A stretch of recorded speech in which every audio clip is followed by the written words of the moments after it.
गरुड़ कबीला सम्राट धनुष पर तीर चढ़ाकर निशान लगा रहा था और निशाना एकदम सटीक लगा। भीमसेन को देखकर कहा, बताइए मामा जी, निशान कैसा लगा है? भीमसेन ने बस हाँ में गर्दन हिलाई और एक दूसरी ओर चला गया। चंद्रप्रभा गाय को चारा खिलाते हुए ये सब देख रही थी कि आज भीमसेन थोड़ा परेशान लग रहा है। वह चारा एक दूसरी औरत को देकर भीमसेन के पास गई। चंद्रप्रभा बोली, क्या हुआ भीमसेन? भीमसेन ने कहा, महारानी, सम्राट 8 साल का हो गया है। तीरंदाजी तो सीख गया है थोड़ी बहुत, मैंने उसे तलवार चलाना भी सिखा दिया है। फिर भी एक राजकुमार के अंदर जितने गुण होने चाहिए वह अभी इसके अंदर विकसित नहीं हुए। हमें सम्राट को गुरुकुल भेजना चाहिए। अगर वह गुरुकुल नहीं गया तो उसके अंदर एक राजकुमार जितने गुण नहीं होंगे। फिर आप चाहे जितना भी सम्राट को उसका अधिकार दिलाने की कोशिश करो, वह अधिकार उसे नहीं मिलेगा। चंद्रप्रभा बोली, तो मैं अपने बेटे को गुरुकुल भेजूंगी। भीमसेन ने कहा, गुरुकुल भेजना इतना आसान नहीं है महारानी। जब उन्हें पता चलेगा कि सम्राट एक गरुड़ कबीले का निवासी है तो वह लोग सम्राट का दाखिला भी नहीं लेंगे। और आपको लगता है कि हमारा सम्राट गुरुकुल जा पाएगा? इसीलिए मैं बहुत परेशान हूँ। ना मैं इसे खुद इतनी अच्छी शिक्षा दे पा रहा हूँ और ना ही गुरुकुल इसे ग्रहण करेगा। चंद्रप्रभा बोली, उसकी फिक्र तुम मत करो। तुम कल मेरे और सम्राट के जाने की तैयारी कर दो। मैं सम्राट को गुरुकुल लेकर जाऊंगी, लेकिन विजयगढ़ की गद्दी पर तो सम्राट ही बैठेगा। इतना कहकर चंद्रप्रभा चली गई। भीमसेन जानता था कि चंद्रप्रभा अपने परिचय का फायदा उठाकर सम्राट को गुरुकुल जरूर भेज देगी। रात के समय चंद्रप्रभा कुटिया में खाना बना रही थी और तभी सम्राट भीतर आया और गुस्से में बोला, आप मुझे गुरुकुल भेज रही हैं? चंद्रप्रभा बोली, तो तेरे मामा ने मुझे बता दिया। सम्राट ने कहा, यह मेरे प्रश्न का उत्तर नहीं है। मुझे मेरे प्रश्न का उत्तर दीजिए। क्या आप मुझे गुरुकुल भेज रही हैं? चंद्रप्रभा बोली, हाँ, तुम्हारा गुरुकुल जाना ही ठीक है। तुम्हें वहां शिक्षा मिलेगी, तलवार चलाने का हुनर मिलेगा। सम्राट गुस्से में बोला, मैं नहीं जाऊंगा। ये सुनते ही चंद्रप्रभा ने अपनी हांडी को चूल्हे से उतारा और सम्राट को देखकर बोली, सम्राट, तुम दिन प्रतिदिन जिद्दी होते जा रहे हो। मैं तुम्हें कुछ कहती नहीं हूँ, इसका अर्थ ये नहीं है कि तुम अपनी मनमानी करोगे। मैं निर्णय ले चुकी हूँ, तुम गुरुकुल जाओगे। सम्राट भी गुस्से में बोला, मैं गुरुकुल नहीं जाऊंगा, मैं यहीं रहूंगा विराज के पास। इतना कहकर सम्राट गुस्से में कुटिया से निकल गया।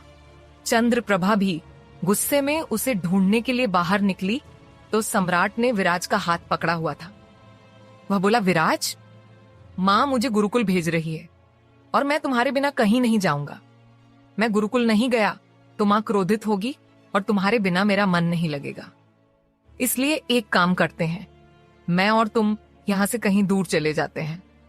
चंद्रप्रभा सम्राट को हैरानी से देख रही थी। वहीं भीमसेन और मंदाकिनी भी कुटिया से बाहर आ गए। चंद्रप्रभा बोली, अगर तुम विराज के बिना नहीं रह सकते तो विराज भी गुरुकुल जाएगा। ये सुनकर मंदाकिनी बोली, दीदी, ये क्या कह रही हो? मेरा विराज छोटा है, मैं उसे कहीं नहीं भेजूंगी। चंद्रप्रभा ने कहा, और तुम्हारा बड़ा बेटा तुम्हारे विराज के बिना नहीं जाएगा और सम्राट को भेजना बहुत जरूरी है। मंदाकिनी ने सम्राट से कहा, सम्राट, विराज अभी छोटा है। सम्राट बोला, छोटी माँ, आप तनिक भी चिंता मत कीजिए। मैं अपने छोटे भाई को अपने हृदय से लगाकर रखूंगा, कोई भी उसे कुछ नहीं कहेगा। इतना कहकर सम्राट ने जल्दी से भीमसेन के सामने जाकर हाथ जोड़ लिया और बोला, मुझ पर यकीन कीजिए मामा, मैं अपने छोटे भाई का हमेशा ख्याल रखूंगा, उसे कभी कोई परेशानी नहीं होगी। फिर उसने विराज को देखकर कहा, विराज, तू चलेगा ना मेरे साथ? विराज ने भी हां में गर्दन हिला दी, क्योंकि उसका मन भी सम्राट के बिना लगता नहीं था। विराज भी भागकर चंद्रप्रभा की गोदी चढ़ गया और बोला, बड़ी माँ, मुझे भी भेज दो ना। चंद्रप्रभा बोली, हाँ, मैं तुझे भी भेज दूंगी।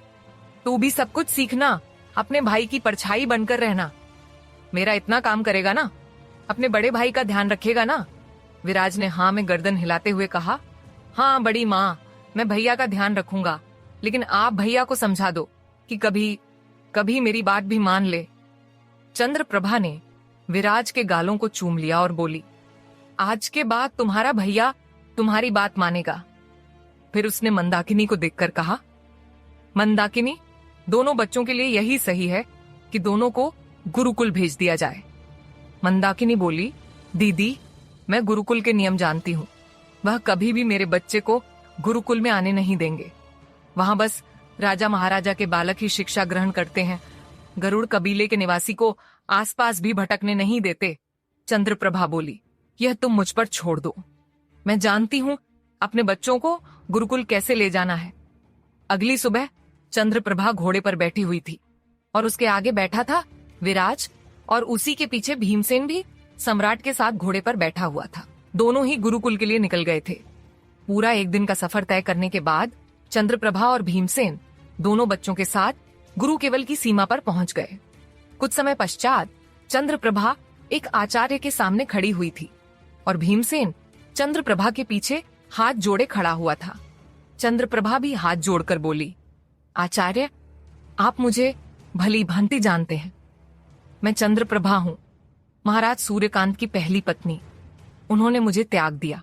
मैं प्राण देने जा रही थी, लेकिन भीमसेन ने मुझे बचा लिया और फिर मुझे पता चला कि मैं मां बनने वाली हूं। तो क्या मेरा पुत्र राजकुमार नहीं हुआ?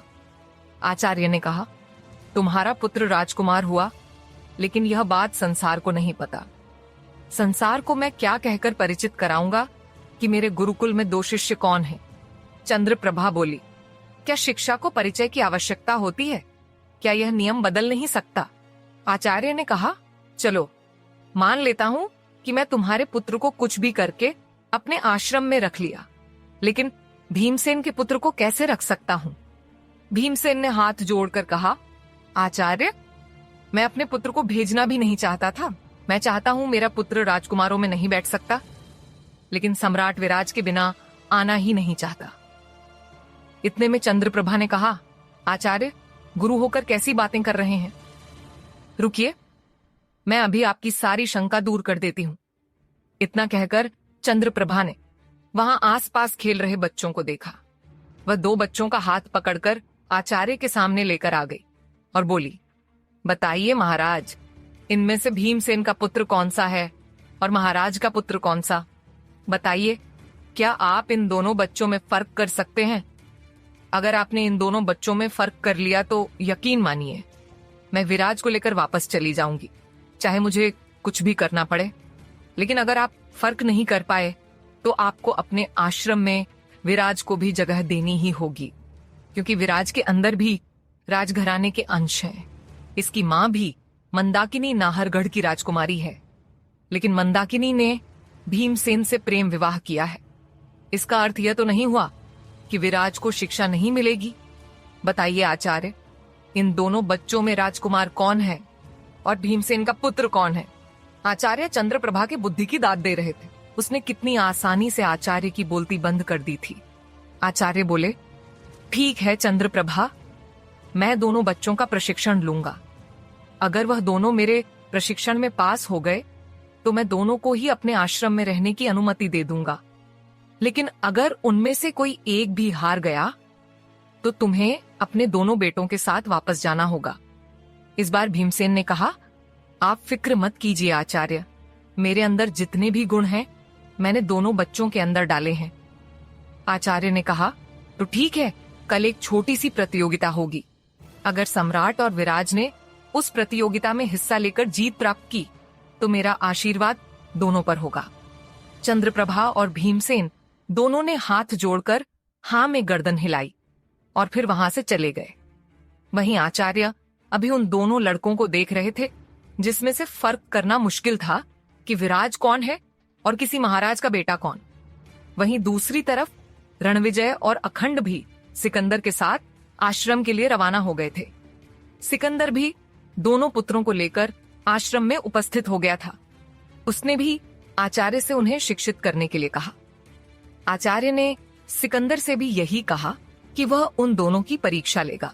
अगली सुबह गुरुकुल के मैदान में परीक्षा शुरू हो गई। पहले सम्राट ने तीरंदाजी का प्रदर्शन करते हुए निशाना सटीक लगाया। आचार्य के चेहरे पर मुस्कुराहट आ गई। क्योंकि वह इस बात को झुठला नहीं सकते थे कि सम्राट सूर्यकांत और चंद्रप्रभा का पुत्र है, इसलिए उसका निशाना सटीक ही लगता। और वैसे भी उसकी प्राथमिक शिक्षा भीमसेन ने की थी। आचार्य काफी खुश हुए। फिर विराज छोटे छोटे हाथों से तलवार से एक राजकुमार से लड़ा और विराज भी जीत गया। ये देखकर तो आचार्य और ज्यादा हैरान हो गए। वहीं चंद्रप्रभा और भीमसेन के चेहरे पर मुस्कुराहट आ गई। दोनों ही आचार्य के पास गए तो आचार्य ने कहा, तुम दोनों के पुत्र बहुत कुशल हैं। मैं दोनों को ही अपने आश्रम में रखूंगा और एक कुशल योद्धा बनाऊंगा। तभी उन तीनों की नजर फिर से मैदान की तरफ गई, जहां रणविजय तलवार उठाने की कोशिश कर रहा था, लेकिन उससे तलवार उठ भी नहीं रही थी। जबकि अखंड ने एक भाला उठाया और अपने सामने खड़े लड़के को भाले से वार करने लगा। चंद्रप्रभा बोली, आचार्य, अब मुझे और भीमसेन को जाने की आज्ञा दीजिए। आचार्य ने हाँ में गर्दन हिलाई। चंद्रप्रभा ने सम्राट को देखकर कहा, अब तुम्हें अकेले रहना है। माँ नहीं होगी यहाँ जो तुम्हारे लिए अच्छा भोजन पकाकर देगी। तुम्हें अपने और अपने भाई के लिए स्वयं लड़ाई करनी होगी। कोई तुम्हारा साथ नहीं देगा। एक बात याद रखना सम्राट, मर जाना, लेकिन विराज पर आंच नहीं आनी चाहिए, क्योंकि विराज तुम्हारे लिए छोटी माँ की अमानत है और अपनी छोटी माँ की अमानत को संभाल कर रखना। सम्राट ने अगले ही पल विराज को गले लगा लिया और बोला, माँ, आप निश्चिंत रहिए, मैं विराज को कभी अकेला नहीं छोड़ूंगा। चंद्रप्रभा की आंखों में पानी आ गया। वह अपने छोटे से बेटे को छोड़कर जा रही थी, लेकिन उसके भविष्य के लिए यह जरूरी था। भीमसेन ने भी दोनों बच्चों के सिर पर हाथ रखा, उनके माथे को चूमा और बोला, एक दूसरे का ख्याल रखना। दोनों ने हाँ में गर्दन हिलाई। चंद्रप्रभा और भीमसेन दोनों ही आचार्य के सामने हाथ जोड़कर चले गए। सम्राट और विराज दोनों ही उन्हें जाता हुआ देख रहे थे। विराज की आंखों में तो पानी आ गया। सम्राट ने विराज को गले लगाकर बड़े प्यार से चुप करवाते हुए कहा, मैं हूं ना, रोते नहीं। बड़ी माँ ने मना किया था ना कि गुरुकुल जाकर रोना नहीं है। विराज ने हाँ में गर्दन हिलाई और सम्राट पर अपनी बाहें लपेट लीं, और तभी अखंड भागता हुआ उनके पास आया और बोला, तुम दोनों वही हो ना जो महल आए थे? सम्राट और विराज ने हाँ में गर्दन हिला दी और अखंड ने विराज को गले लगा लिया। तीनों की दोस्ती हो गई और तीनों ही एक साथ शिक्षा ग्रहण करने लगे। वैसे भी अखंड की रणविजय से नहीं बनती थी। रणविजय अपनी ही अकड़ में रहता था। वह कभी अखंड से ठीक से बात नहीं करता था। अखंड को नीलकमल की बहुत याद आती थी, क्योंकि उसकी माँ ने तो उस पर कभी ध्यान ही नहीं दिया था, और अब उसे यहाँ दोस्त मिल गए थे। अब तो उसका वक्त बहुत अच्छे से कट रहा था। सम्राट, अखंड और विराज तीनों एक साथ ही सोते थे। सम्राट जैसे विराज का ध्यान रखता था, वैसे अखंड का भी रखने लगा था।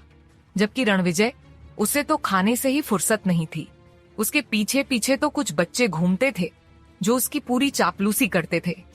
रणविजय सम्राट को अपना दुश्मन समझता था, क्योंकि सम्राट हमेशा हर परीक्षा में प्रथम स्थान प्राप्त करता था और रणविजय इसी बात से चिढ़ता था। सम्राट सोने से पहले अखंड और विराज को कहानी भी सुनाता था। आज भी सम्राट अखंड और विराज को कहानी सुनाकर सुला रहा था। दोनों ही सो गए। सम्राट ने दोनों के ऊपर कपड़ा ढक दिया, लेकिन तभी उसे कुछ आवाज सुनाई दी। उसने आसपास देखा तो सारे राजकुमार अपने अपने बिस्तर पर सो रहे थे। तो फिर यह आवाजें कहां से आ रही थीं? सम्राट उठा और बाहर की तरफ चला गया, लेकिन मध्यम रोशनी में उसे कुछ दिखाई नहीं दे रहा था। सम्राट वापस से आकर अखंड और विराज के बीच में लेट गया और उसकी आंखें अपने आप बंद हो गईं, क्योंकि उसे नींद आ रही थी। अगली सुबह सम्राट की जब आंख खुली तो सामने आचार्य खड़े हुए थे। सम्राट जल्दी से उठकर बैठ गया और हाथ जोड़कर बोला, प्रणाम आचार्य। आचार्य ने कहा, कल रात कहाँ थे तुम? यह सुनकर सम्राट थोड़ा हैरान हुआ। वह बोला, आचार्य, मैं तो यहीं था अपने भाइयों के पास। आचार्य ने कहा, तो तुम्हारे सिर के पास क्या रखा है?